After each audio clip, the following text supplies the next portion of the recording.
Kapayapaan sa'yo, magandang kapatid. Naranasan mo na bang magmahal ng buong puso, ngunit nasaktan din sa huli? Ito ang panghuling araw ng ating 7 araw na devotional series na pinamagatang binalot ng kanyang pag-ibig. Ang pag-ibig na ating ibinibigay at tinatanggap sa mga taong mahal natin ay minsan may hangganan. Minsan, nagbabago ito depende sa atensyon na ating natatanggap. Minsan naman, naapektuhan ito ng ugali o sitwasyon ng taong ating minamahal.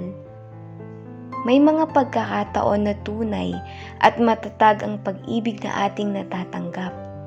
Ngunit sa kabila nito, may mga pag-ibig din na nagbabago o kumukupas sa paglipas ng panahon.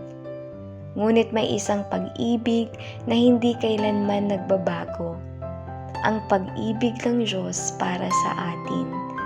Sa Roma 8:38-39, sinasabi, sapagkat natitiyak kong walang makapaghihiwalay sa atin sa kanyang pag-ibig, kahit ang kamatayan o ang buhay, ang mga anghel o ang mga pamunuan at ang mga kapangyarihan, ang kasalukuyan o ang hinaharap, ang kataasan o ang kalaliman, o alinmang nilalang ay hindi makapaghihiwalay sa atin sa pag-ibig ng Diyos na ipinagkaloob sa atin sa pamamagitan ni Kristo Jesus na ating Panginoon.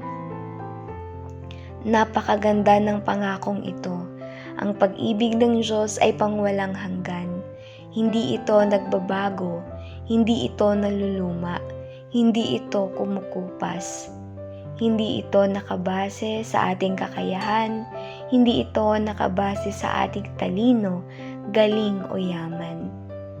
Ang pag-ibig ng Diyos ay ibinibigay sa atin dahil mahal niya tayo. At walang sino man at walang anumang bagay sa mundong ito ang makakapaghiwalay sa atin sa kanyang pag-ibig sa pamamagitan ni Kristo Jesus na ating Panginoon. Salamat sa pakikinig, magandang kapatid. Kung hindi mo pa napapanood ang Day 1 to 6, maaari mo itong balikan. Naway samahan po kayo ng kapayapaan at pag-ibig ng Diyos sa bawat sandali ng inyong buhay. Pagpalain po kayo ng Panginoon.